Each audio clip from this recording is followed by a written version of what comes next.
함께 나눌 말씀은 사사기 7장입니다. 사사기 7장, 오늘은 17절 말씀 한 절을 같이 보겠습니다. 사사기 7장 17절 말씀입니다.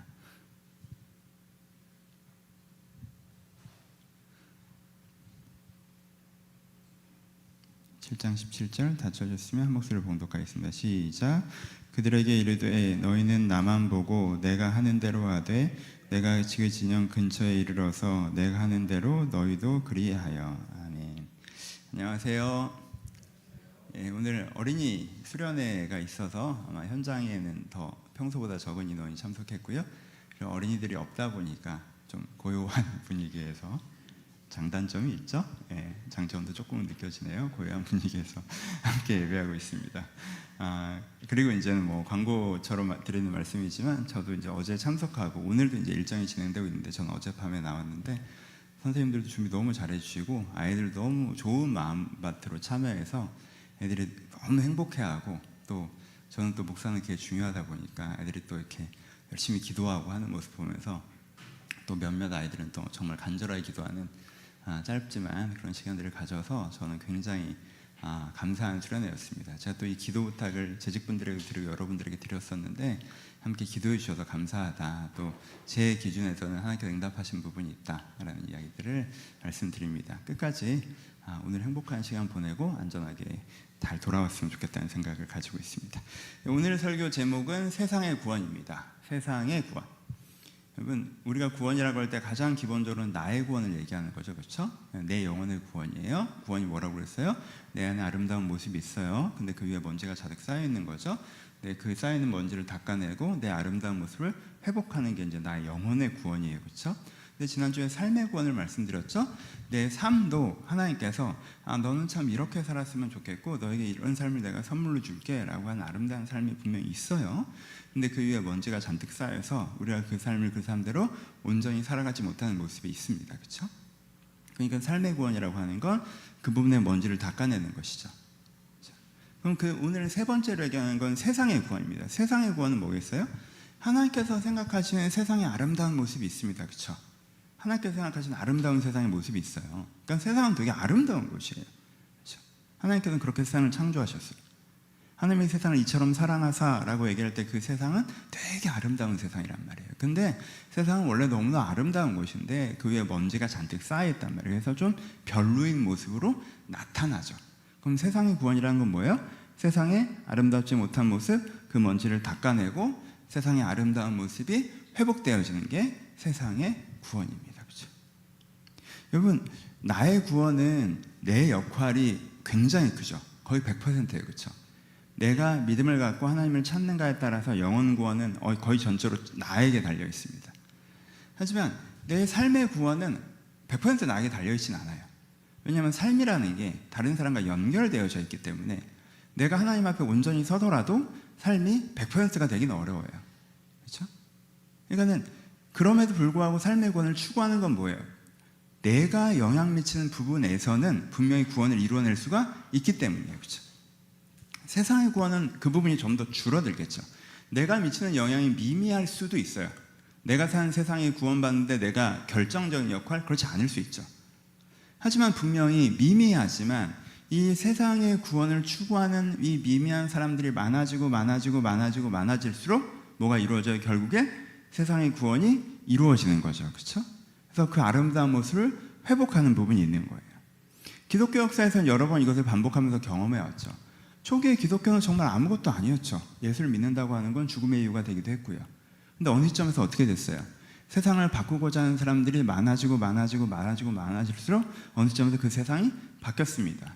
한국교회사에서도 그것을 경험했죠. 처음에 한국 사회에서, 그때는 조선이었지만 한반도에서 하나님을 믿는다는 건 죽음의 이유가 되기도 했어요.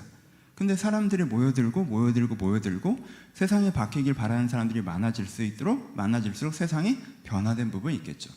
꼭 종교적인 영역만 아니라도 세상에서는 조금 더 선한 삶, 조금 더 평등한 삶, 조금 더 풍요로운 삶, 조금 더 아름다운 세상을 꿈꾸면서 조금씩이라도 노력하는 사람들이 많아질수록 세상이 바뀌었습니다. 그 정점에 섰던 사람들이 유명해지기도 하죠. 하지만 우리가 알고 있는 것은 그 한 사람은 단지 많은 사람들이 쌓아놓은 돌 맨 위에 마지막 돌을 얹어서 그 사람이 유명해진 것이지 사실은 세상이 그렇게 바뀌는 데에는 그것에 헌신하는 사람, 그것에 동참하는 사람, 그것에 마음을 담아두는 사람들을 통해서 세상이 바뀌었다는 거예요. 그래서 우리는 나의 구원도 마음 쓰고 내 삶의 구원도 마음을 쓰지만 내 마음의 일부는 세상의 구원에 마음을 써야 된다는 거예요. 여러분, 세상의 구원이 제일 필요한 사람들이 하나는 누구예요? 나 자신이죠. 여러분, 좋은 세상을 사는 게 참 좋습니다. 그렇죠? 살다가 정말 세상은 살만한 곳이구나 하고 느낄 때 얼마나 좋아요. 이렇게 살다가 세상은 진짜 그지 같다라고 느낄 때 얼마나 힘들어요. 내가 내 영혼의 구원을 받고요, 내 삶의 구원을 받았어도요, 내가 사는 세상이 너무 그지 같잖아요. 그러면은 그 세상이 나를 어떻게 합니까? 공격하는 부분이 있죠. 여러분, 상황적으로도 그렇지 않아요? 내가 내면이 좋고 삶이 좋아요. 근데 내가 사는 세상이 엉망이에요. 그래서 치안이 불안하고 이상한 사람이 권력자로 세워져 있고 시스템이 이상하게 돌아가고 교육이 이상하고 사람들이 이상하고, 그럼 나에게 세상은 어떤 곳이에요? 되게 위험한 곳이죠. 내가 긴장하고 살게 되고 경계하고 살게 되죠. 왜? 언제 그 세상이 내 삶을 침해에 들어올지 모르잖아요. 그러니까요, 나쁜 세상에 산다는 건요, 그 자체로 나에게 굉장히 깊은 연결성을 가지고 있습니다. 반대로 내 내면이 조금 미숙하고 내 삶이 지금 완성되지 않다 하더라도 내가 사는 세상이 좋은 세상이면, 그래서 내가 사는 세상을 통해서 맞아, 사람은 저렇게 살아야지라는 좋은 사람들을 만나고, 저게 중요한 가치구나 라고 하는 핵심적인 기준들을 만나고, 그렇죠? 저 혼자 사금 찍을 때 이러면 진짜 혼자 엄청 화내는 거예요. 진짜 아이씨 잘하고 있었는데 이렇게 길게 지나가는 경우, 그렇죠? 그렇게 되는 거죠. 그렇죠? 내가 사는 세상이 되게 가치가, 내가 추구할 만한 가치고 배울 만한 사람들이 있고 합당한 권력자가 서 있고 그 사람들이 세상을 더 좋은 곳으로 만들어가고 있다고 느낀다면, 내가 나 자신은 이 세상 안에서 안전함을 느끼고 내가 그 속에서 더 좋은 사람으로 성장해 나가기가 좋죠. 그렇죠? 그러니까는 좋은 세상이라고 하는 건 우리 자신에게 너무나 필요하고요, 하나님께서 세상의 구원을 시키는 게 내 자신의 삶과도 굉장히 연결되어 있다는 거예요. 그러니까 현상적으로도 그렇다는 거예요. 제가 얼마 전에 유튜브를 봤는데, 유튜브 이렇게 보는데 되게 요즘에 되게 어려워진 나라에 되게 아주 부유층 집을 소개하는 영상이었어요. 근데 집이 너무너무 좋은 거예요.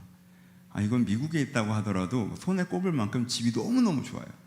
근데 그 집의 가장 특이한 점은 뭐냐면요, 자동 소총을 든 일개 소대가 그 집을 지키고 있더라고요. 그래서 그냥 대한민국 중산층이 같지 않나. 자동 소총을 들고 지켜야 한다는 의미가 무엇일까? 그럼 저 사람은 저 문 밖에 나갈 때 어떤 기분이어야 될까? 그럼 이런 집에 사시는 분이 나갈 때는 혼자 나가시겠어요? 앞뒤로 그 소총을 드신 분이 저분은 대통령의 삶을 사시는구나. 그렇잖아요? 그거보다는 이게 낫지 않아요? 어떤 면에서요, 세상이 좋다 나쁘다는 건 우리가 되게 상관없는 것처럼 나 하나만 잘 살면 된다고 생각하시면, 사실은 나는 내가 사는 세상에 깊이 연결되어 있다는 거예요. 그러니 이기적으로 생각하시더라도 내가 사는 세상이 더 좋은 세상이 되기를 바라고 꿈꾸고 노력해야 된다는 거예요. 그런데 어떤 좋은 소식이 우리 가운데 전해진 거예요? 하나님은 세상을 이미 아름답게 지으셔서 우리가 사는 세상을 더 아름답게 만들도록 이미 일을 하고 계시다는 거예요. 근데 내가 거기에 작은 힘을 보태면 내가 사는 세상이 좀 더 좋아질 수 있다라는 거예요. 이것이 우리가 세상을 바라보는 관점이고 내가 세상에 참여해야 되는 태도여야 합니다. 왜 이걸 이렇게 강조하는지 아시죠? 내가 세상에 대해서 좋은 의미에서의 낙관론을 갖고 있느냐 비관론을 갖고 있느냐가 내가 삶을 대하는 태도에 큰 차이를 만듭니다. 그렇죠? 세상은 지금 문제가 심각하고 앞으로 더 심각해질 거야 라고 생각하는 사람이 있다고 생각해 보세요. 세상은 지금 문제가 심각하고 앞으로 더 심각해질 거야. 그럼 이 사람의 삶의 태도는 뭐가 될 수밖에 없어요? 각자도생이 될 수밖에 없어요. 나 하나 살아남아야 되는 거예요. 어차피 배는 침몰해요. 그러면 내가 구명보트에 타는 게 중요해지잖아. 그럼 그때부터는 이 배에 타고 있는 모두가 경쟁자인 거예요. 그렇죠? 내가 살아야 되는 거예요. 이때부터는 각자 도생이에요. 근데 낙관론을 가지고 있어요. 이 배가 침몰하지 않을 거예요. 우리가 같이 물을 퍼내면, 우리가 같이 열심히 뛰어다니면 이 배는 침몰하지 않을 거야. 그렇게 생각하는 사람은 각자 도생의 삶을 삽니까? 아니죠. 그때부터는 협력적인 삶을 살게 돼 있어요. 개인 이기성을 기반으로 하더라도 이타적인 삶을 살게 돼 있어요. 같이 노력해서 이 배를 살리려고 하게 돼 있단 말이에요. 그렇죠? 그러니까 그게 개인의 삶의 태도를 크게 가른다는 거예요. 그러니까는 내가 세상을 낙관적으로 바라보고 있는지 비관적으로 바라보고 있는지에 따라서 내 삶의 태도가 극명하게 달라진다는 걸 기억하시고, 그럼 내가 지금 세상을 비관적으로 바라보고 있는지 낙관적으로 바라보고 있는지, 나는 공동체적인 삶을 살고 있는지 각자 도생의 삶을 살고 있는지 돌아보셔야 된다는 거예요. 하나님께서는 세상을 구원하고 계시는데 나는 세상의 비관론을 가지고 나 하나 살아남으면 된다는 생각으로 내가 살아가고 있다면, 내가 넓게는 하나님께서 하시는 세상의 구원의 일을 방해하고 있는 것일 수도 있다라는 거예요. 그러니까 내가 세상을 어떻게 바라보는지 돌아보셔야 돼요. 그래서 내가 갖고 있는 삶의 태도를 돌아보셔야 됩니다. 여러분, 그것은 그 사람이 선한 기준을 갖고 선한 사고방식을 갖고 있는가와도 어떤 면에서 상관이 없습니다. 보세요. 어떤 사람은 굉장히 선한 기준을 가지고 너무 안타까워. 이 시대의 문제가 뭐냐면, 이 시대가 사실 어떻게 돼야 되냐면, 이 시대의 가장 핵심적인 문제는 이렇게 돼야 돼. 근데 이 시대가 정말 문제야 라고 굉장히 선한 신랄한 비판을 합니다. 그 말을 듣다 보면 이 사람이 되게 선해 보이기도 해요. 근데요, 이 사람이 세상에 그래서 잘 될 거라는 생각을 갖지 않고, 그래서 세상은 이 모양 이 꼴인 거야 라는 생각을 갖고 있잖아요. 그의 개인의 삶을 들여다보십시오. 그 사람 분명히 이적으로 삽니다. 그 사람 분명히 각자 도생의 삶을 살고 있어요. 오히려 그 선해 보이는 말들은 자기가 이기적으로 살아가는 거에 합리화라고 보기까지 해요. 나는 선한 사람이고 선한 기준을 갖고 있는데 세상이 이 모양이어서 어쩔 수 없이 이러는 거야. 그래서 내가 언뜻 볼 때는 선한 내가 악한 삶을 사는 게 모순적으로 보일지도 모르겠지만 그래서 그런 거야. 그 사람이 말하는 기준이 선하다 악하다는 중요하지 않아요. 이 사람이 세상을 낙관하고 세상을 살리는 방향으로 움직이고 있는지, 아니면 세상을 비관하고 나 하나 살겠다는 방향으로 움직이고 있는지, 그 사람이 갖고 있는, 그 사람이 희망을 갖고 있느냐, 희망을 갖고 있지 않느냐, 소망을 갖고 있느냐, 소망을 갖고 있지 않느냐가 그 사람을 결정하는 거예요. 이 시점에서는 그 사람이 선한 사람이지 않은지는 그 사람의 기준과 말에 담겨 있지 않고 그 사람이 소망을 갖고 있느냐, 갖고 있지 않느냐로 결정되어 버린다는 거예요. 그러니까 여러분들이 점검하셔야 돼요. 나는 세상에 희망을 갖고 있느냐. 이 부분을 오늘은 좀 집중하려고 해서, 그래서 본문 여러 군데를 보려고 합니다. 그래서 제가 표제 본문을 얘기했던 건 사사기 15장인데 이 부분도 함께 보죠. 본문 좀 여러 군데 읽을게요. 세상에 희망을 갖지 않았던 사람들을 먼저 한번 찾아봅시다. 사사기 15장 11절부터 13절까지예요. 제가 읽어드릴게요. 15장 11절에서 13절까지. 유다 사람 3,000명이 에단 바위 틈에 내려가서 삼손에게 이르되 너는 블레셋 사람이 우리를 다스리는 줄을 알지 못하느냐? 내가 어찌하여 우리에게 이같이 행하였느냐? 삼손이 그들에게 이르되 그들이 내게 행한 대로 나도 그들에게 행하였을 것이라 하니라. 그들이 삼손에게 이르되 우리가 너를 결박하여 블레셋 사람의 손에 넘겨주려고 내려왔노라 하니 삼손이 그들에게 이르되 너희는 나를 치지 아니하겠다고 내게 맹세하라 하매 그들이 삼손에게 말해 이르되 아니라 우리는 다만 너를 단단히 결박하여 그들의 손에 넘겨줄 뿐이요 우리는 결탄코 너를 죽이지 아니하리라 하고 새 밧줄 둘로 결박하고 바위 틈에서 그를 끌어내니라. 그럼 어떤 그림인지 아시겠죠? 삼손이 블레셋을 공격했어요. 블레셋 사람들이 화가 났죠. 그때 이스라엘 사람들, 유다 사람들이 어떻게 했습니까? 여러분, 사사기의 이전 장면들을 보잖아요. 그러면 이방인들과 싸우는 지도자가 등장했을 때 이스라엘과 유다가 함께 모여서 그 사람을 지도자로 세우고 이방인과 함께 싸웠습니다. 그렇죠? 근데 지금은 삼손이 그 삼손이, 힘 겁나 세서 웬만한 사람은 이기지도 못하는 그 삼손이 블레셋과 싸움을 시작했는데 유다 사람들이 와서 뭐라고 그래요? 야, 너 뭐 하는 짓이야? 너 블레셋 사람들 우리 다스리는 거 몰라? 아니, 그게 맞고 틀리고를 떠나서 그 얘기 하자는 게 아니라 현실을 몰라? 블레셋 사람들 우리를 다스리는 걸 몰라? 네가 이렇게 난리치면 그 사람들이 우리 괴롭힐 거 몰라? 그래서 뭐라고 얘기해요? 네가 왜 어찌하여 우리에게 이같이 행하였느냐라고 얘기해요. 왜 너 나를 불편하게 만들어? 라고 얘기해요. 이 사람들은 왜 이렇게 해요? 배가 침몰하지 않을 거라고 절대 믿지 않으니까. 블레셋을 내쫓을 수 있다고 절대 생각하지 않으니까. 희망은 완전히 제로라고 생각하니까. 희망은 아예 없어. 블레셋 못 내쫓아. 그런데 왜 난리를 쳐? 그런 바는 일이 꼬이잖아. 더 내가 불편해지잖아 라고 얘기해요. 그래서 이 사람들은 어떻게 해요? 삼손을 잡아다가 블레셋에게 갖다 바치죠. 그게 맞아요? 아니요. 이 사람들이 맞고 틀림에 관심이 있어요? 아니요. 뭐에만 관심이 있어요? 블레셋 사람들의 마음을 달래서 내가 안 불편해지는 거에만 관심이 있죠. 저는 삼손 편 아니에요. 삼손이 저러는 거 저희랑 아무 상관없어요. 지 혼자 난리치는 거예요. 우리 민족의 지도자 아니에요. 저희가 잡아다가 갖다 드리는 걸로 저희 진심을 입증할게요 라고 하고 있죠. 여러분, 옛날에 어떤 영화였지? 암살이었나? 변절하신 분에게 왜 너 변절했냐 했더니 독립이 될지 몰랐으니까 이렇게 얘기하는 거예요. 그럼 네가 원하던 건 뭐야? 네가 맞다고 생각하던 건 뭐야? 아니, 그거에 대한 게 아니에요. 희망에 대한 거였어요. 지금 이 유대인들이 블레셋 사람들을 좋아하는 거예요? 독립이 될 수 있다면 독립이 되는 걸 싫어하는 거예요? 아니죠. 누구보다 블레셋 사람들을 싫어해요.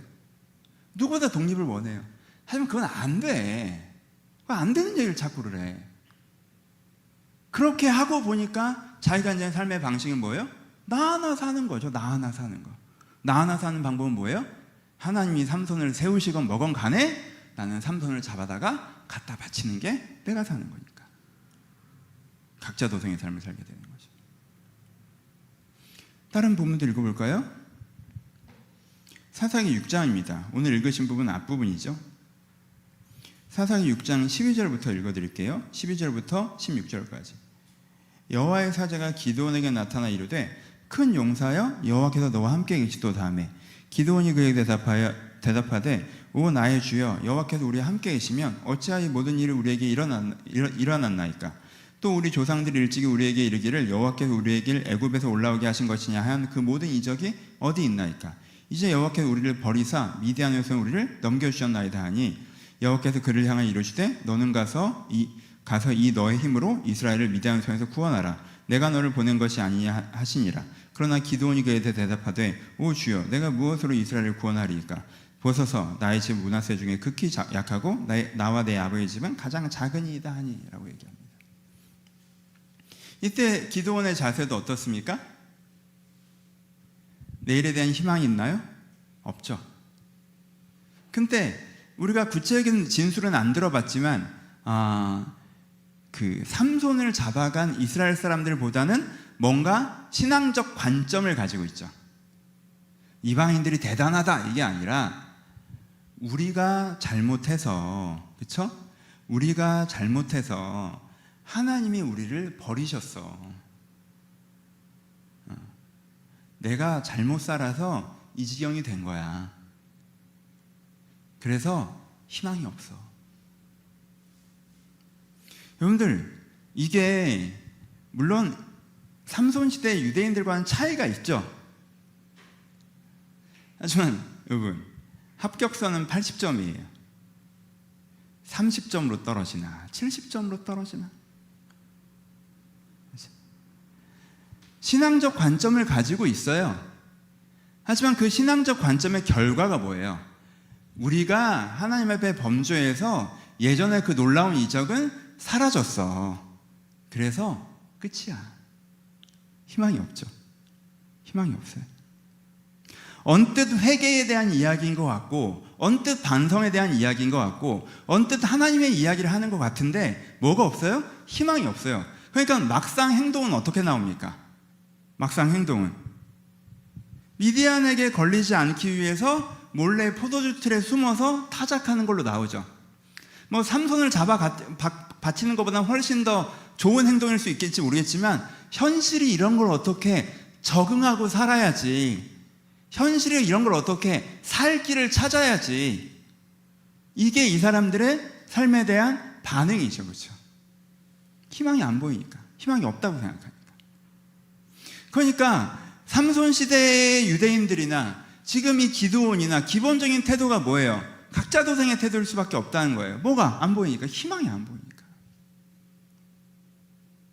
이 사람이 맞는 기준을 사용하느냐 사용하지 않는가조차도 떠나서 이 사람이 희망을 갖고 있느냐 갖고 있지 않느냐가 그 사람의 삶의 태도에 결정적인 영향을 미친다는 거예요. 그거는 내 영혼의 희망과 좀 달라요. 그건 어떤 면에서 내 삶의 희망과도 조금 다른 거예요. 내가 이 세상에 대해서 세상이 좋아질 거란 희망을 갖고 있느냐, 세상이 좋아질 거란 희망을 갖고 있지 않으면 나는 세상이 더 상위 개념이기 때문에 나빠질 세상에 맞추면서 살 수밖에 없다는 거예요. 그 부분이 내 인생의 상당 부분을 잠식한다는 거예요. 근데 오늘 읽었던 본문은 무엇이죠? 후반부의 기드온이죠. 시간이 좀 지난 다음에 기드온이 뭘 봅니까? 희망을 보죠. 기드온과 누가? 기드온의 300용사라고 표현되죠. 이 사람들은 희망을 봐요. 어떤 희망? 하나님이 미디안을 내쫓으시고 우리를 다시 한번 회복하실 것이다. 하나님의 목적은 심판이 아니라 하나님의 목적은 회개이고, 하나님은 우리를 심판하는 것을 마침표로 찍으시는 것이 아니라 우리를 회복하시는 것으로 마침표를 찍고자 하신다. 그게 하나님의 본뜻이며 의지이다. 그것이 우리의 희망이다 라는 것을 기드온과 300용사가 보죠. 그래서 뭘 갖게 돼요? 낙관론으로 갖게 되죠.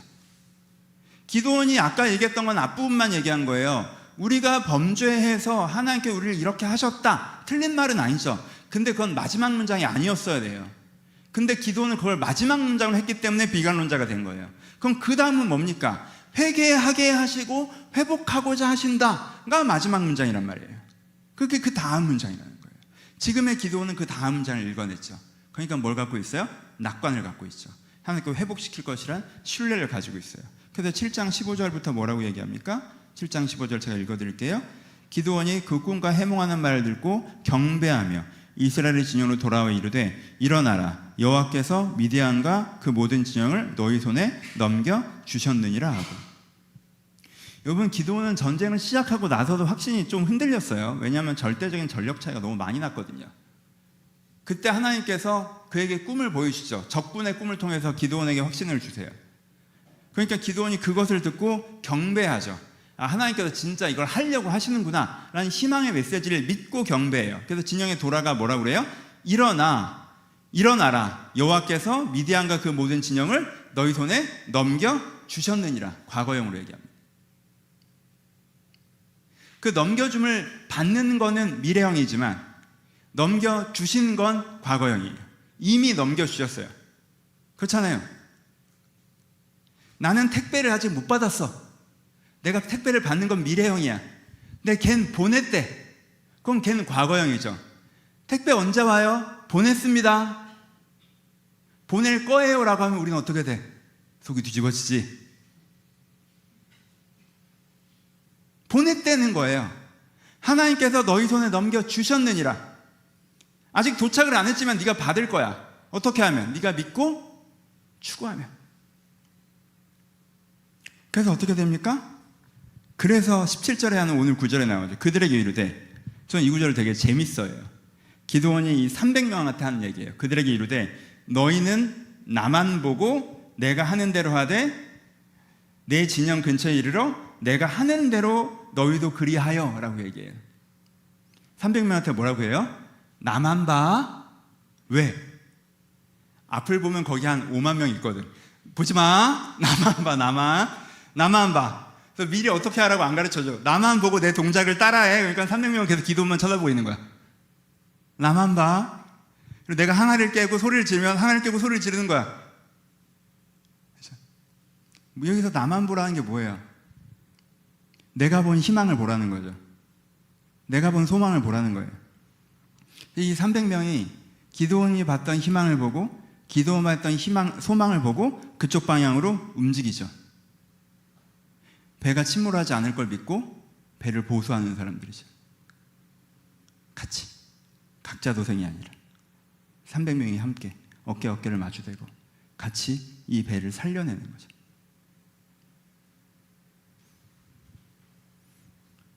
여러분, 때로는 세상이 안 좋은 세상이 되는 것 자체보다 더 중요한 게 현재 세상이 안 좋아진 다음에 내가 이 세상을 어떻게 바라보고 어떻게 반응할 것인가에 대한 부분입니다. 여러분, 한국 사회는 되게 오랫동안 함께에는 정서가 있었어요. 지금도 있고요. 그렇죠? 우리는 되게 그런 면에서 되게 멋있는 나라잖아요. 우리가 IMF 때 금모으기 이런 거 하는 거 사람들이 되게 대단하다고 생각하잖아요. 그렇죠? 근데 그 정서가 지금도 있는지는 조금 고민돼요. 그때까지는 우리가 함께 나라를 살려본 경험이 있었기 때문에 이 배를 같이 구할 수 있다는 생각이 있었어요. 그러니까 그런 일이 생겨도 같이 구하는 방향으로 움직인 거예요. 그리고 지금 몇십 년이 지났다나요? 세대가 조금 흘렀고, 근데 지금 이제 함께 구할 생각이 좀 없어졌나? 우리나라 사람들이? 좀 이게 지금 각자 도생으로 가는 건가 지금? 그런 분위기가 좀 있죠. 근데 여러분, 그러면 내가 나 자신을 돌아봐야 돼요. 내가 세상의 희망과 낙관, 비관과 절망을 갖게 되는 근거가 세상으로부터 배우는 것인가? 말씀으로부터 배우는 것인가? 내가 90년대에는 뭔가 공동체성과 희망, 세상에 대한 낙관을 얘기하기가 좀 편했는데, 왜? 그 당시 한국 사회 정서가 다 그랬으니까. 그 정서를 그대로 교회에 끌고 와서 내가 교회에서도 미래와 희망을 얘기했던 것인가? 아니면 내가 말씀을 근거로 그랬던 것인가? 말씀을 근거로 그랬다면 지금 시기가 블레셋의 치하에 있다 할지라도, 지금 시기가 미디안의 치하에 있다 할지라도, 내 현실을 보면 내가 희망이 안 보인다 할지라도 하나님께 그렇게 말씀하셨기 때문에, 하나님께 일하고 계시기 때문에 내가 희망을 보는 것이, 말씀은 근거로 희망을 보는 것이죠. 그것이 우리 가운데 필요합니다. 그럼 여러분, 하나님의 말씀을 근거로 내가 세상을 낙관하셔야 돼요. 물론 그냥 막연한 뭐든지 잘 될 거라는 생각하는 낙관론자가 되라는 뜻은 아니에요. 비둘기처럼 순결하고 뱀처럼 지혜로우셔야죠. 이런 부분이 이런 식으로 가면 심각한 문제가 생길 것이라는 것들은 냉철하게 파악하고 계셔야죠. 하지만 근본적으로 이 세상에 대해서 어떻게 해야 돼요? 낙관론을 가지고 이 세상이 좋아지는 방향으로 참여하고 움직여야 한다는 것입니다. 한 가지를 더 강조드리면, 이런 얘기를 하다 보면 너무 큰 얘기잖아요. 우리는 거대 담론에 관심이 없어진 시대이기 때문에, 그렇죠? 큰 얘기를 하면 사람들이 일단 무관심해져요. 근데 여러분, 이런 얘기를 하면 그거는 기도원이고 뭔가 좀 더 사회에 영향력 있는 사람들이 해야 되는 고민이고, 나 같은 사람한테 해당되는 고민이 아니라고 생각하실 수도 있을 것 같아요. 저도 그래요. 교계는 이렇게 유명한 목사님들, 큰 목사님들을 바꾸는 거지, 저 같은 사람이 무슨 교계를 바꾸겠어요, 그렇죠? 이건 진짜 전 지금도 확신해요. 소망이 없네, 이런 주여. 전 말을 하는 입장이기도 하고 듣는 입장이기도 하니까. 네, 그렇게 생각하시는 분에게 두 장면을 소개시켜드리고 싶어요. 오늘 본문을 좀 많이 읽어서 죄송한데 말씀으로 좀 나누고 싶어요. 사사기 4장 17절입니다.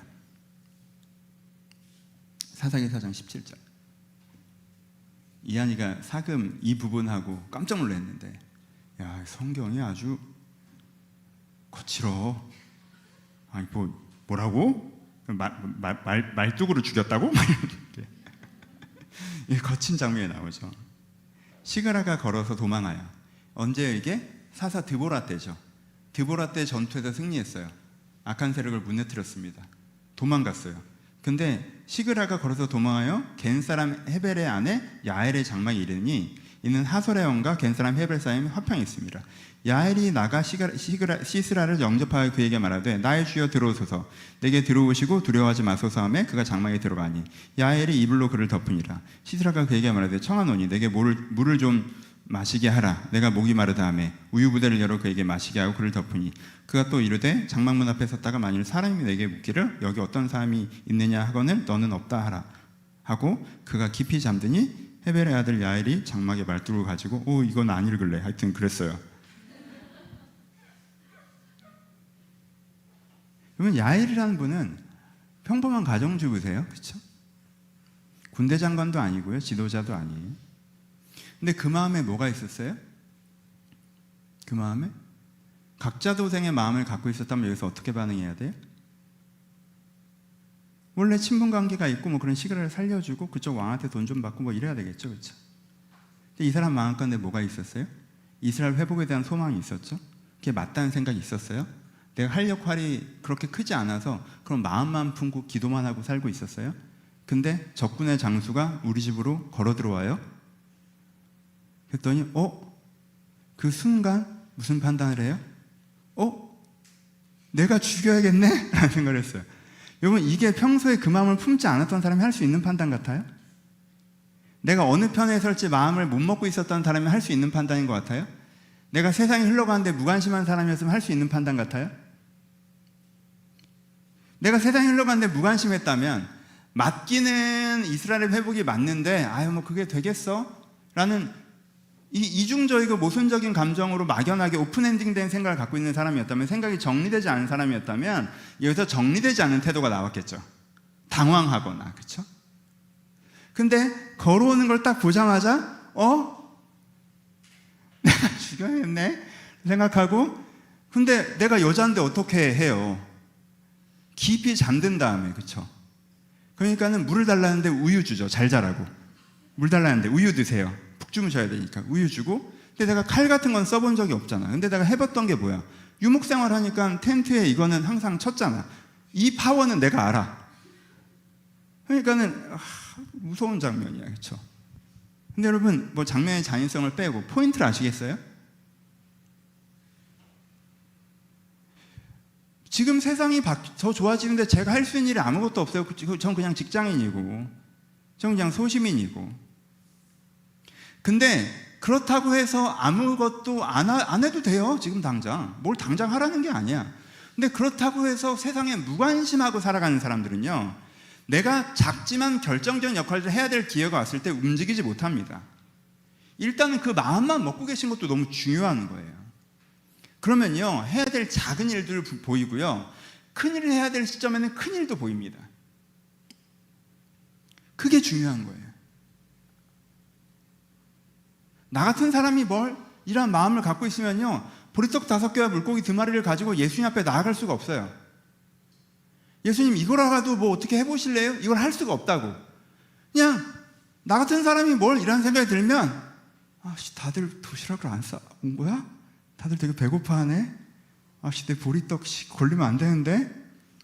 조심스럽게 뜯어서, 안 그러겠어요? 내 생각이 각자 도생이면? 이거 뺏길까 봐 걱정되고, 안 뺏기더라도 남들 시선 불편하니까 나만 그걸 가져간다고요. 하나님, 전 요거밖에 할 수 없는데 이것도 혹시 쓰시나요? 세상이 바뀌는데 제가 할 수 있는 건 요것밖에 없는데 이것도 혹시 쓰시나요? 이런 마인드가 갖고 있어야 내가 내 인생에 한 번씩 그런 장면들이 올 때 내가 그것들을 할 수 있다는 거예요.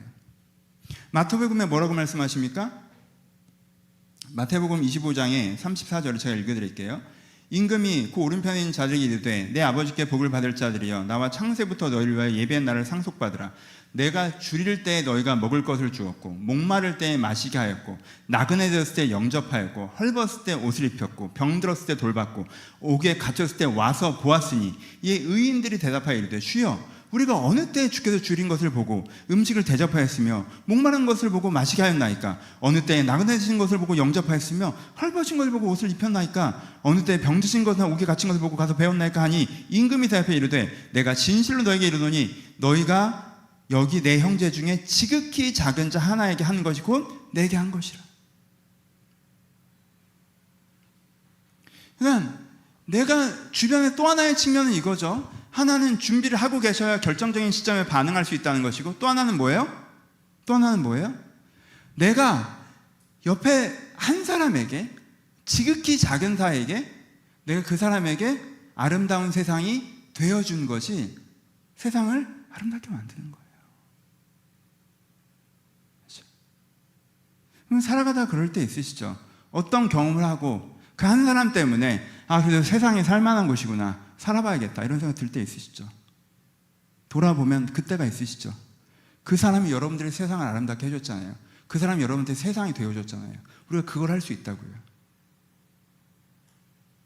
우리가 정치, 경제, 사회, 문화에 굉장히 중요한 결정권자가 되어야 세상을 바꾸는 것이 아니라, 여러분, 그런 구조와 시스템 바뀌어봐야 사람 안 바뀌면 세상 안 바뀝니다. 내가 어떤 사람들에게 아름다운 세상이 되어줄 때 세상이 바뀐다는 거예요. 그래서 그 반대로도 뭐라고 말씀하세요?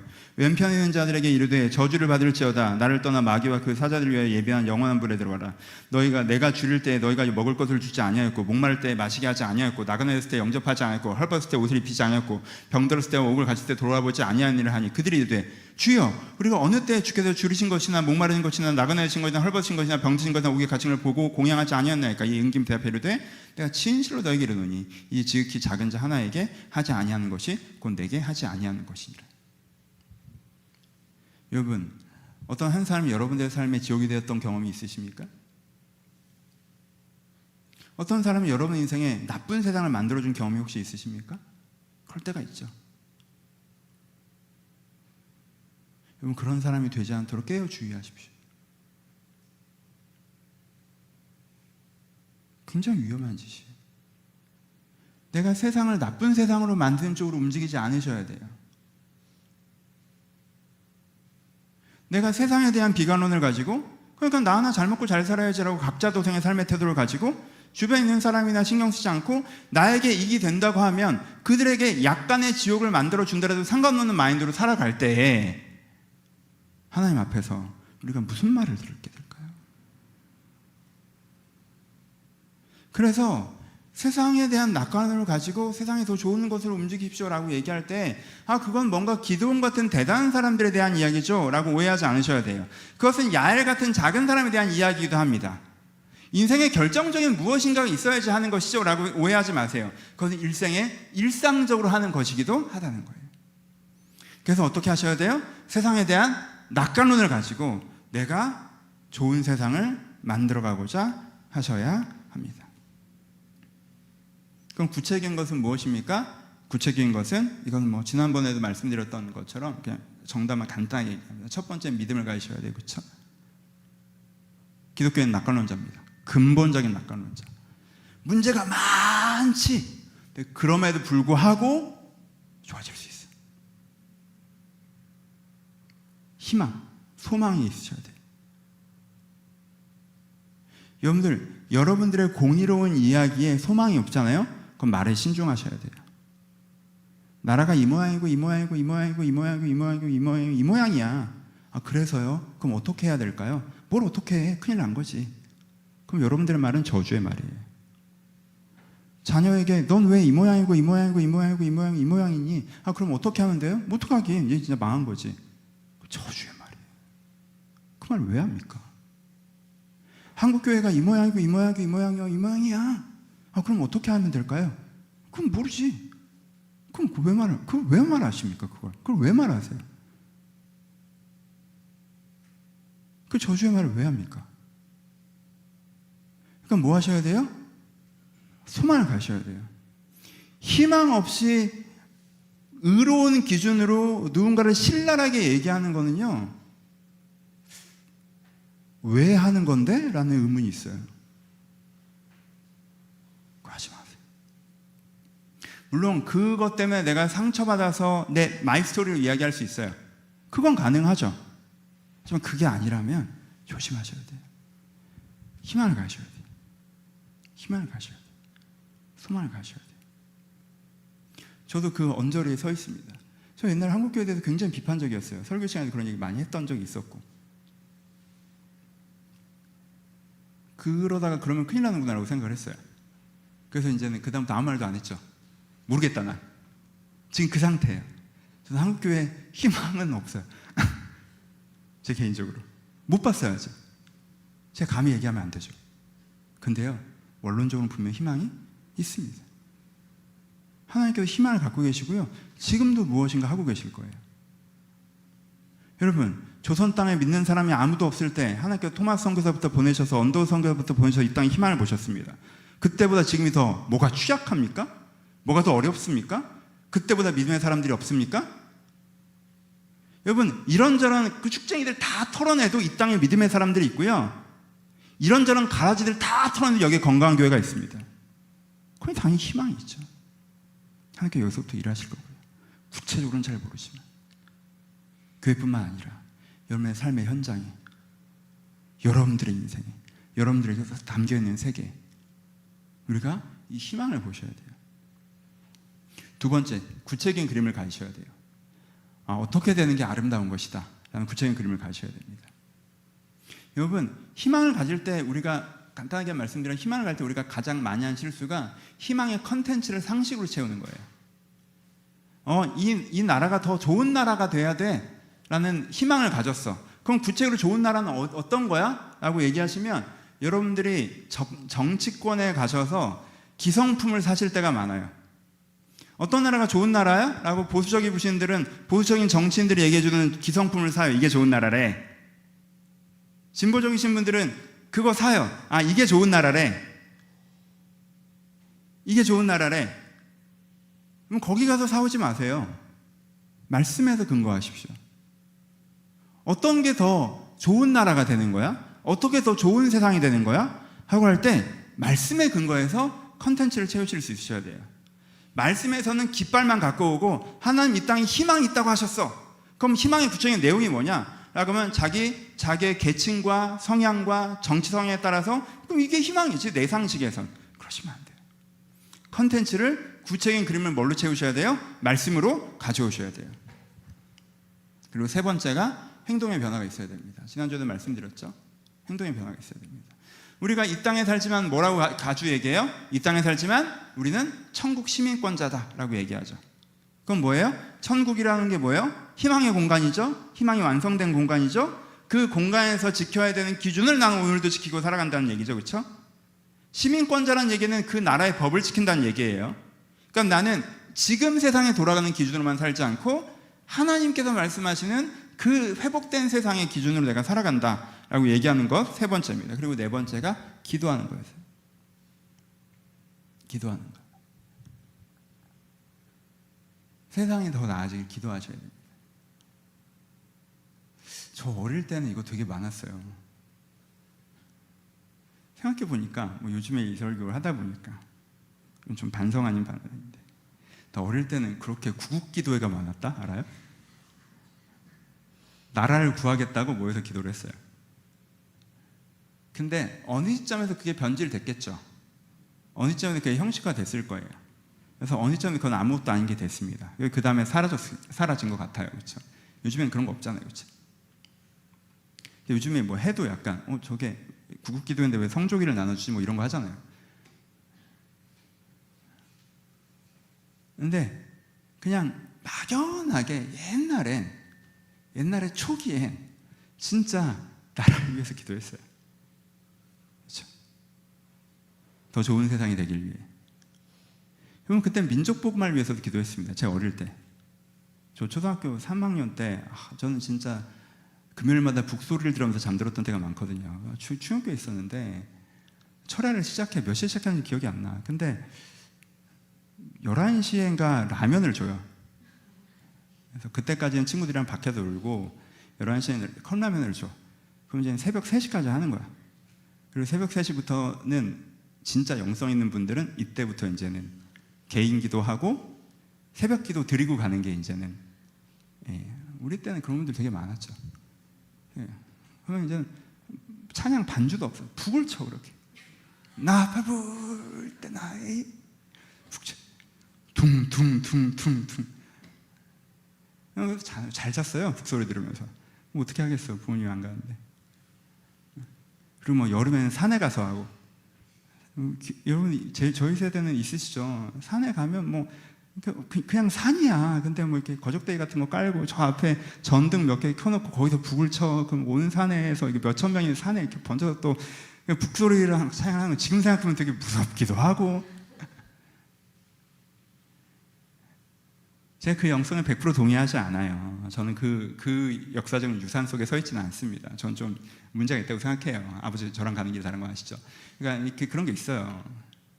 근데 여러분, 제가 그냥 이 설교를 준비하면서 회개했던 거 뭐냐면, 어찌 되었건 명목상이건 뭐건 그때는 나라를 위해서 굉장히 오래 기도했습니다. 세계를 위해서 되게 오래 기도했어요. 그게 제 반성이에요. 야, 그런 식은 아니지, 그런 식은 아니야 하고 하면 다른 식으로 기도를 해야 되잖아요. 나라를 위해서. 나라가 그렇게 되는 컨텐츠가 좀 틀렸어 하면 다른 식으로 기도해야 되잖아요. 그건 아니지. 그래서 난 나라를 위해서는 기도 안 해. 세상을 위해서는 기도 안 해. 그럼 무슨 기도해? 내 마음의 평화, 내 삶, 그리고 내 주변의 몇몇 사람들만 위해서 기도해. 이건 반대쪽 치우침일 수도 있죠. 기도하셔야 돼요.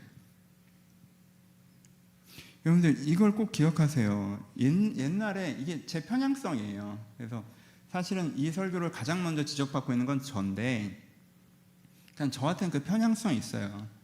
큰 그림은 얘기하는데 작은 그림이 틀린 사람들. 제가 어릴 때 약간 그 기억이 있는 것 같아요.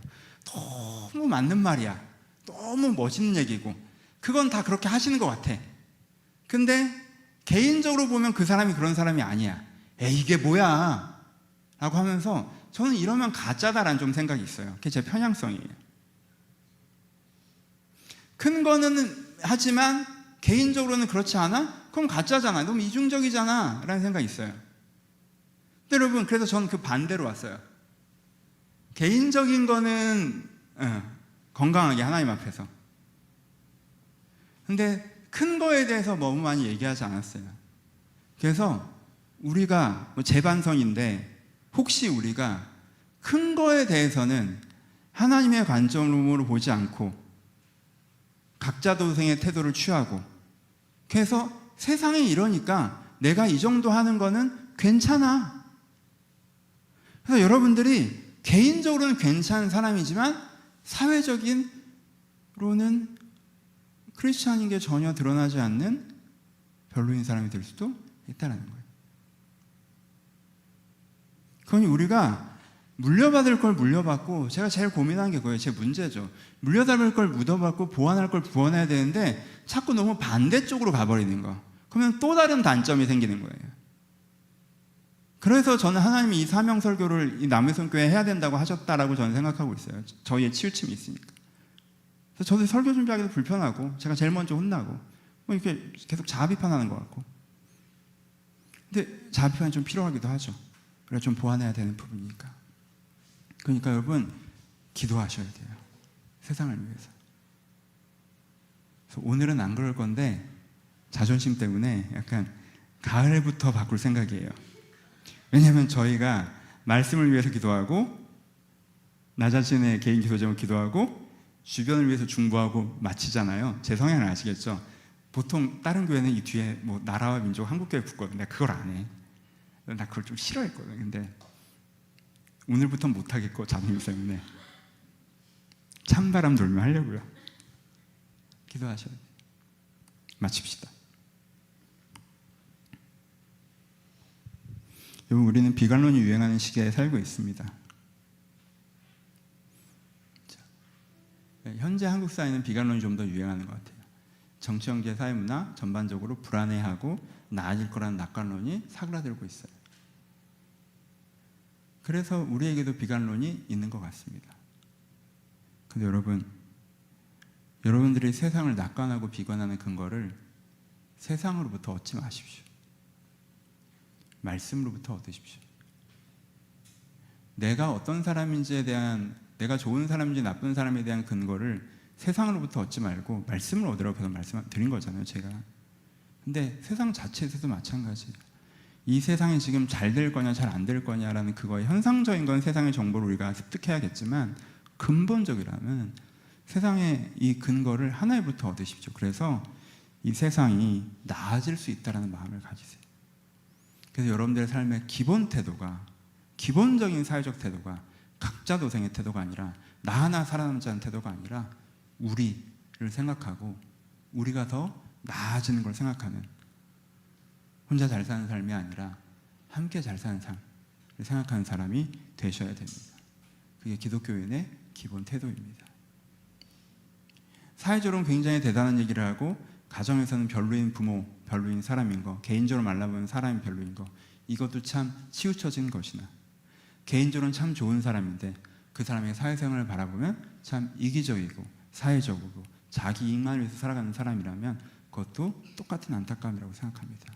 그럼 여러분, 사회에서 함께 사는 사람이 되셔야 합니다. 두 번째, 그럼에도 불구하고 전 여전히 미니멀한 사람이기 때문에 저는 사실 아직까지는 앞에 있는 첫 번째 적용이 조금 막연하게 다가온 느낌도 있고, 전 두 번째 적용을 전 개인 취향에서는 더 좋아하는데, 여러분 누군가에게 좋은 세상이 되어 주십시오. 전 그게 참 좋습니다. 누군가에게 좋은 세상이 되어 주십시오. 저는 때로 그것으로도 충분하다고 생각합니다. 그리고 제가 설교를 준비하면서 제일 좋았던 건 저에게 좋은 세상이 되어 주셔서 되게 감사하다는 말씀을 드리고 싶었습니다. 이 설교를 준비하면서 그럼에도 불구하고 편향성도 있었고 어떤 부분들이 있었을지 모르겠지만 저에겐 두 가지, 한 가지는 그래도 우리가 함께 세상을 바꾸고 있습니다. 교회라는 걸 세우고 있고 공동체라는 걸 만들어가고 있고, 이게 대단한 건 아닐지 모르겠지만 몇몇 사람의 인생을 바꾸었고 몇몇 사람에게 희망을 주기도 하고 하나님을 만나기도 합니다. 여러분이 교회를 세우도록 참여하신 부분들에 대해서 여러분들이 자부심을 가지셨으면 좋겠어요. 네, 그것보다 제가 더 좋았던 게 여러분 얼굴이 되게 많이 떠올랐습니다. 그래서 여러분들 저에게 참 좋은 세상이 되어 주셨다라고 느껴졌습니다. 제가 조금 더 거칠었던 부분이 있었어요. 제가 제일 좋아했던 개척 즈음에 제가 제일 좋아했던 성경 인물은 예레미야였습니다. 이거는 아마 제 개척하기 2, 3년 전부터 그랬던 것 같아요. 그 전부터 그럴 수도 있을 것 같고. 그래서 제가 청년부 할 때 꼭 하는 수련회가 예레미야 수련회였습니다. 예레미야 말씀 되게 좋아했어요 그때. 뭐 지금도 좋아하지만 예레미야 특징이 뭔지 아십니까? 결과는 비참하지만 맞는 길을 가는 사람이. 그래서 찬란하게 깨지는 사람이죠. 그때 저한테는 그러니까 희망은 많지 않았어요. 이게 맞다는 확신은 있지만 된다는 확신은 없었어요. 그냥 찬란하게 깨지자 하고 이 길을 갔습니다. 근데 제 그런 정서가 조금씩 바뀌었던 이유는 여러분들 한 분 한 분이 저에게 좋은 세상이 되어주셨기 때문이라고 생각합니다. 그래서 이게 될 수도 있구나. 내가 받은 은혜를 다른 사람도 받을 수 있구나. 우리가 이 은혜로 공동체를 만들어갈 수 있겠구나. 이것이 되게 의미 있는 것이고 하나님께서 내게 주시는 분기실 수 있겠구나. 되지는 않지만 맞기 때문에 가야가는 길이기보다 때로는 그 길도 분명히 있죠. 예레미야가 그랬고 독립운동가 그랬던 것처럼. 근데 나의 경우에는 이 작은 분기들을 잘 아름답게 만들어가는 걸 수도 있겠구나 라는 게 오면서 제가 좀 부드러워지기도 했던 것 같아요. 그렇잖아요. 나는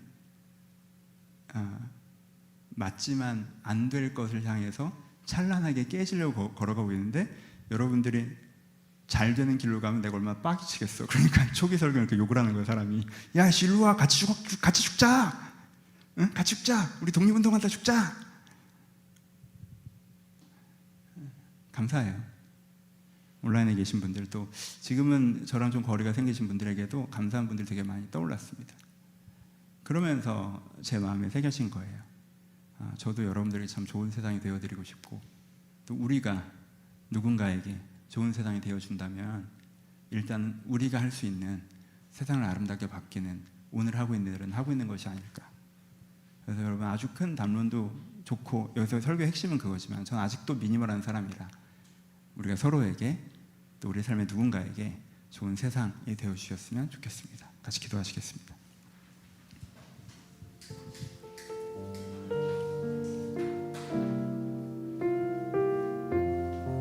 전체적으로